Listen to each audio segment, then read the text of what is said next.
minute, a couple of months since I've last created a video for you guys about my homeschool. So I spent the entire summer moving with my family. We did sell our house. So if you watch my last few videos, you remember that we were in the middle of trying to sell our home. And since then, we have sold the house and we have downsized into a really tiny apartment until our dream home is complete. So we are having a house built at the moment, and hopefully we'll be moving again in just a few months. But we're really enjoying apartment life. So for those of you who are wondering, we're really loving it and love our just all the amenities that apartment life has to offer. We have a pool downstairs, which is awesome. Great exercise and PE for my kids. And also we have, yeah, it's just like a lot of nice little courtyards and rooms and theaters and things to rent out. So it's just a lot of fun. It's a nice complex. So we really are milking up as much of apartment life as possible while we're here. Really loving it. Meanwhile, I realized that I have been so far behind with podcasting and blogging and this vlog, this channel. And so I have not blogged much at all this summer. In fact, I haven't blogged at all. And I have not upkept my podcast just because with the move, it's really difficult to factor that in addition to the fact that I decided to tutor at Classical Conversations this year at my campus. So I'm really excited about that. And we have already been in session for about 2 weeks for the foundations level and about 4 weeks for my challenge level students. So tutoring has been an interesting experience so far, and I have really enjoyed it. It's only been 2 weeks, but so far I'm loving it. I like everything about tutoring, and it's actually growing me mentally and helping me to learn all of this content that I'm doing with my daughter at home. So before I present it to my class at CC every week, I'm practicing this and just, you know, getting into it, and so that I can present it to my class, and it's making it easier for me to present to my own daughter. So it's been really a good process. So I have some curriculum to show you. This year's curriculum choices that I was not able to show you over the summer, like most people do their videos, like welcome back to school videos during the summer, just to prep everyone on like what we're using. Also makes it easy for you to do your research when you're deciding what curriculum to buy. So I'm a little bit late in the game now that it's already September and school has already started for many of you. So most of you already have chosen your curriculum for the year. However, I still wanted to share what we've purchased this year and what we're using from last year. Now we are using mostly everything that we used last year, we're using this year. We only have a few changes. Math is one of those changes. If you looked at my video from last year's curriculum haul for Classical Conversations, we are using the same material. So I will show you briefly what we are using. I will lay all my curriculum out on my bed and show you what we're doing, which is the same as last year, and with a few tweaks and changes here and there. And I will note that for you so that you know what we're adding to the mix or taking away. So on to the curriculum haul for 2019-2020 school year. Okay, so what I have laid out here is our Bible curriculum. So I start with our Kids Visual Study Bible. This is the Bible that I gave a review on a few years ago. So if you're interested in this Bible and my thoughts on it, you can look at this video, which I'll link below. But this Bible has been a staple in our home. We have loved it. My daughter uses it quite often for school and just helping her to learn the Bible and what it's all about. So and when I say that, I mean there's little snippets that tell you all about the background of each books of the Bible. So we like this Bible and we're using it in conjunction with our curriculum. So this year, guys, we have 2 different Bible curriculum because I'm really in tune with where our family needs to be going with our Bible studies. And I just feel like we needed 2 different ones this year to really meet the expectations that I think my husband and I have for where we want to go in our family. So one of these curriculum I researched, I'd never heard of it before. This is called Bible Study Guide for All Ages. And I just did a Google search and found this on Rainbow Resource, and it was a godsend because I didn't even know something like this existed. But I wanted something hands-on and kinesthetic that my daughter could use like a timeline wall. So all of this stuff, you cut these out and you paste them on the timeline and the posters, which are basically the maps. So you're doing map work and all of this.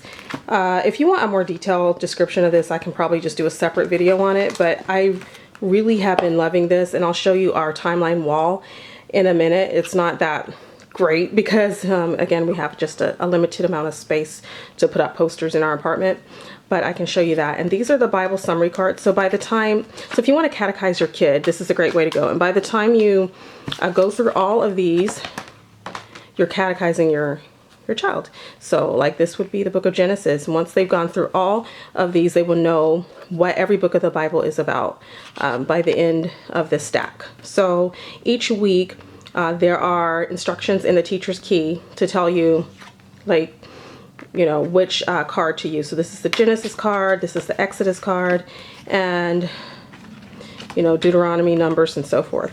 And so they should be able to look at this, and you will ask the questions on the back, and they'll be able to tell you, based on these pictures, what that book of the Bible is about. So not only they're memorizing the books of the Bible in order, but they're learning the content of each book. Okay, so that goes along with this.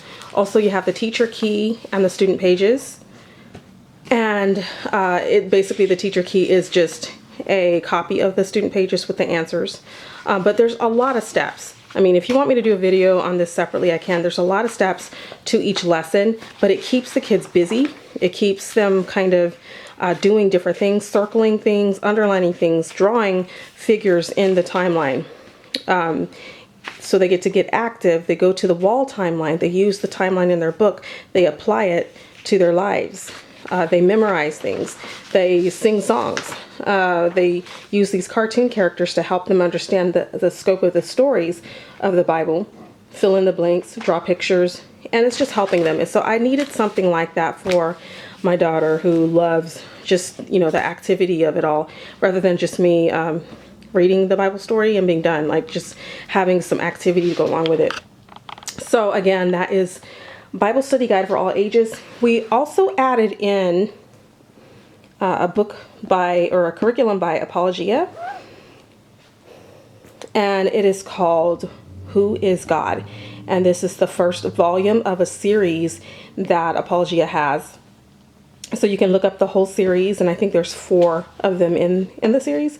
And this has been really good so far. We're only on like the first chapter, but I just read to her, and it has lots of stories, and then it has questions, and then it talks basically about, you know, the practical faith aspects of your child's life and how to apply these scriptures to your child's practical faith. So we have, like, for example, lesson 1 is, where am I building my life? How can I know what is true?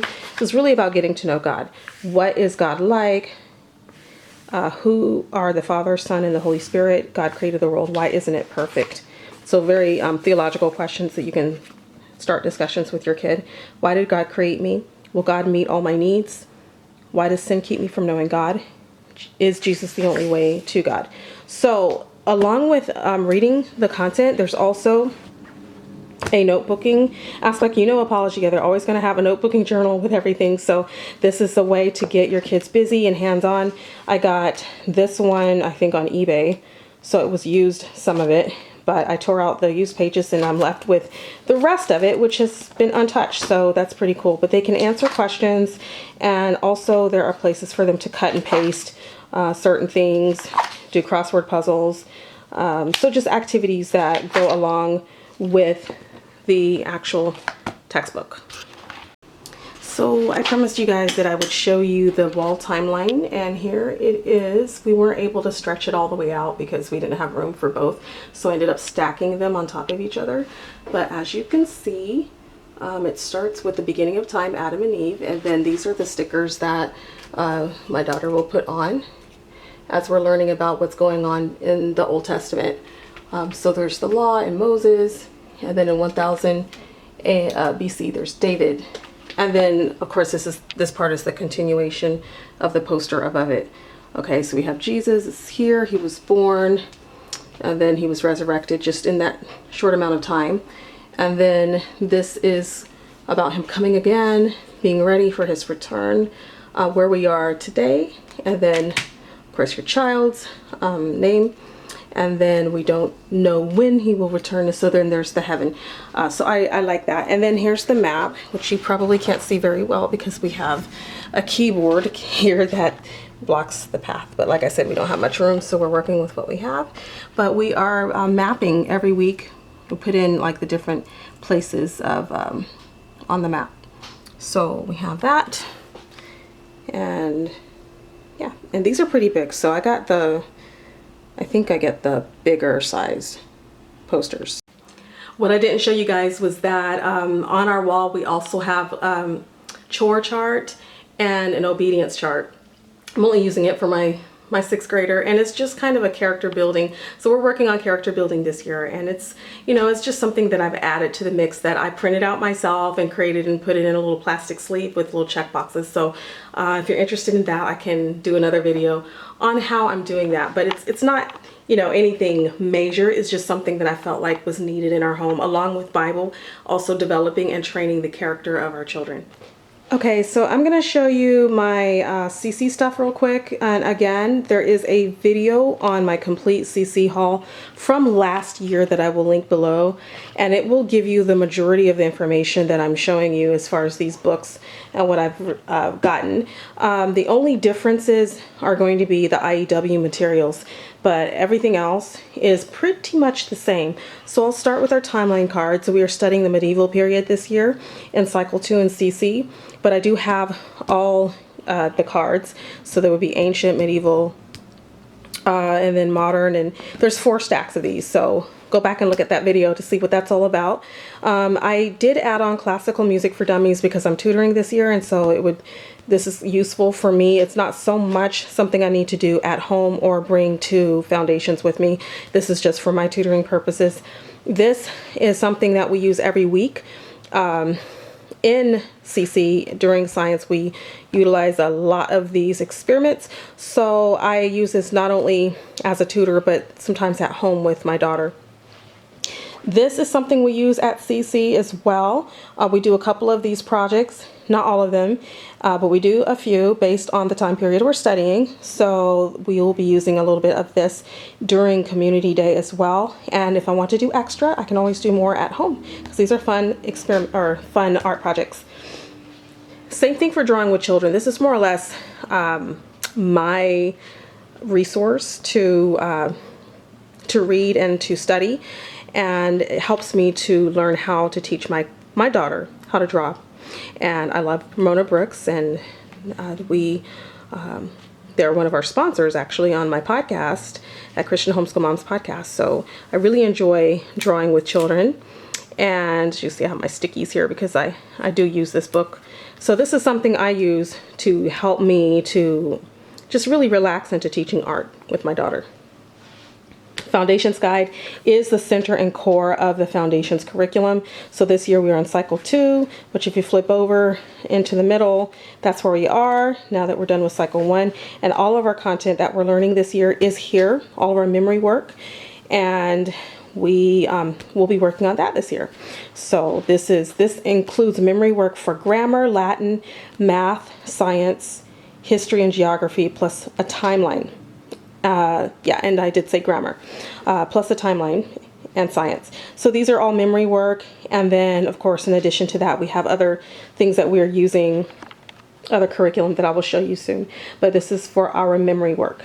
And then for geography, I wanted to purchase this. I've been wanting it for a really long time. It's such a beautiful book, and it's exploring the world through cartography, and it is by the Classical Conversations Multimedia.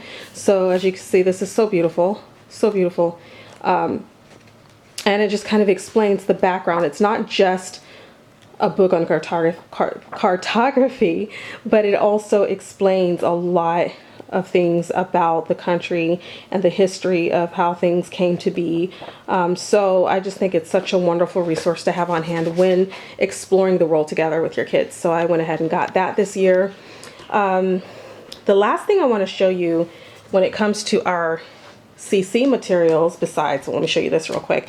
I think I may have shown this in another video. These are our Trivium Tables, and they're just basic like snapshots of things that will be helpful to our kids as they're learning classical education or learning classically, helping them learn about debate and logic.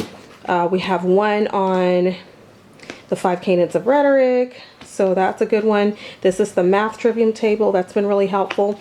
And then we have a couple more Trivium tables which I've used, you know, for Trivium tables.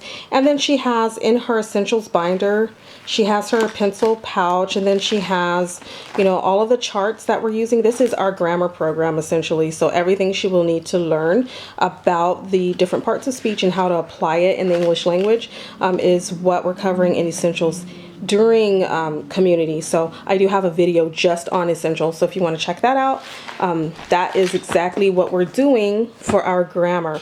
Then for writing, we're using IEW, and this is the program by Andrew Padua, and so this is pretty rich. The kids are learning so much. Just so much about outlining, so much about creating summaries and writing papers with a nice solid thesis statement and supporting sentences. So this year we're covering medieval history in classical conversations because it is cycle 2. So I did pick up the medieval history based writing lessons, both student and teacher book. Okay, so that is our grammar and writing and our classical conversations material. And for mathematics, surprise, surprise, our family has made another transition from Math Mammoth last year back to Saxon Math, and I will do probably a whole different video that will explain our reasons for wanting to switch back. So we have quite a few reasons why we decided to come back to Saxon this year, and in our family we do take it year by year. So some years afford us a little bit of flexibility to change styles of learning, and other years is just more about convenience and about what's not only what's best for my daughter, but sometimes what's best for me and what we're doing as a family. So this year we are coming back to Saxon, and we are using the classical conversations multiplication tables for review. There's loads and loads of review in Saxon, so we're getting plenty of math review in the small increments. That said, you know, it's not perfect. I am not completely sold on this method of learning, but I find that it has been effective for the past few weeks, and so I'm going to stick with that for now, and we're going to ride out Saxon 6.5 and on into 7.6 in the next few months as we're finishing up the 6.5. And again, I think this deserves a whole separate video, so I think I'll come back to that at another point if you guys are interested in learning more about our switch from Math Mammoth back to Saxon Math. Okay guys, for history we are doing Story of the World. So here we go. We've got Story of the World, Volume 2, Middle Ages. Again, we're studying Middle Ages in CC, so I thought we would go through these lessons. We've got, I think, 42 lessons in here, so we should be able to complete this at the rate of about 2 stories per week. And I love the fact that there's just so much in here to do, like so many choices of activities for the kids to do. So, or my one kid to do at this level. But I'm really enjoying this, and we've already gone through about, I think we've done 2 chapters since the summer. So we're excited about Story of the World. We're still enjoying our African American children's stories. It never gets old. I promise you, it doesn't matter how old your kids get, you know, like reading them a good folk story or legend, or just story about, or legends from your culture is like super important to me. And I just feel like this is such a sweet little storybook to share, even though my daughter is 11 and will be 12 this year. We're still enjoying it. And then the other thing that we got was her story. So this is 50 women and girls who shook up the world. So we've really been enjoying learning about this. This is one of those Amazon picks that we went into the store, got our Prime discount, really enjoyed that. So her story. Okay guys, for science this year we have decided to go back to Apologia, And also, you know, with our classical conversations, every single week we have science memory work. And so if you recall, last year I mentioned that we would just go to the library and get books on those topics every week. Well, with our move and everything that happened, we weren't able to get to the library every single week to do that, but we were able to sometimes. We took advantage of just using a lot of videos and going to YouTube and finding information about our science topic of the week. But of course, it was really laid back, a really just gentle approach. And this year I wanted to dive in, and I wanted to give my daughter an opportunity to learn more in depth about the human body because she seemed interested. So we just went to a field trip this summer at our local museum, and it had the Body Works display. So I found it really interesting. So we got the Exploring Creation with Human Anatomy and Physiology, and I love that it's colorful. It's very wordy, so I just read a lot of it to her and have her read some aloud. But there are tons and tons of experiments. Definitely pick and choose. You know, I cannot go through every single experiment, just we don't have the time. So I'm currently going through to pick the ones that I know are going to be most important for us. We're not going to try everything because it would take so much time, but we'll try what we find really important. And then that way, the week before, I will have it all planned out as far as what we're going to need for our experiments, so I can go shopping during our grocery shopping and get everything we need. So the anatomy journal, again, Apologia is big on journaling. So everything we need here to journal and to go along with, you know, what we're studying is here. So there's copy work. There's also crossword puzzles. My daughter's not really big on crossword puzzles, so a lot of what we're just going to be doing is like taking notes, like just taking notes. And then there's some cut and paste kind of stuff where you, in the back of the book, yeah, there's stuff like this where you learn about the brain, you learn about different parts of the body, and then you paste it into the appropriate space and take notes on it and stuff like that. So I find this is going to be really fun. I think it will be a fun curriculum to explore with my daughter. You guys are probably wondering why we are still using a music appreciation, since I've shown it every year for the past 8 years, it seems. Maybe 6 years, but it's been a while. And every year I show this in my back to school videos. It's because we're still using it, and we still have a lot of these books that we go through, and I promise you we're only getting through about one a year, and we just really use this music appreciation, I think, more or less as, you know, fun. This is just extra. This is fun. This is because we're getting a lot of music appreciation already, like at CC or just in general, because we are a music family. So this is just like extra fun for us if we have the time. So I don't put a lot of emphasis on this, and that's why we're going so super slowly through that. Also, last year I showed you our piano, and we were doing book 1. And we decided to kind of ease it out, or continue through it as slowly as we need to. She was taking piano lessons with a professional piano instructor, but I do play piano, so I have taken on the reins again of picking up on where we left off. They were going really, really slowly through it because there was a recital, and then there were a couple of other things with the holidays, so they didn't really get a chance to go through much of the book, to be honest.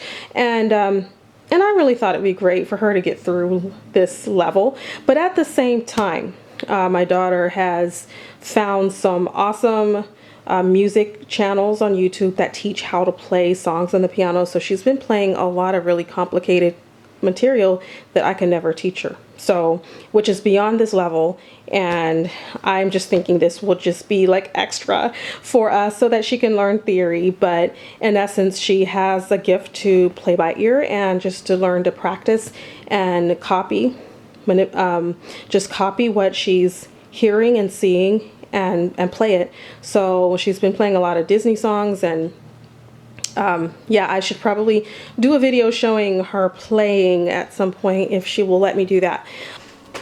All right, guys, I hope that you really enjoyed this video haul, and if you have any questions whatsoever, I would love to answer them for you and just show you what I've been doing and how, you know, if there's any questions you have that can be helpful to you in your decisions, let me know. One thing I wanted to also show you is the difference in my teacher planning. Now, last year I got the Happy Planner. I was so happy about the Happy Planner, and it worked for me for like a month. And then afterward, I stopped recording as much as I wished that I would have. Come to realize that my planning style is so different than what I thought I could make it become.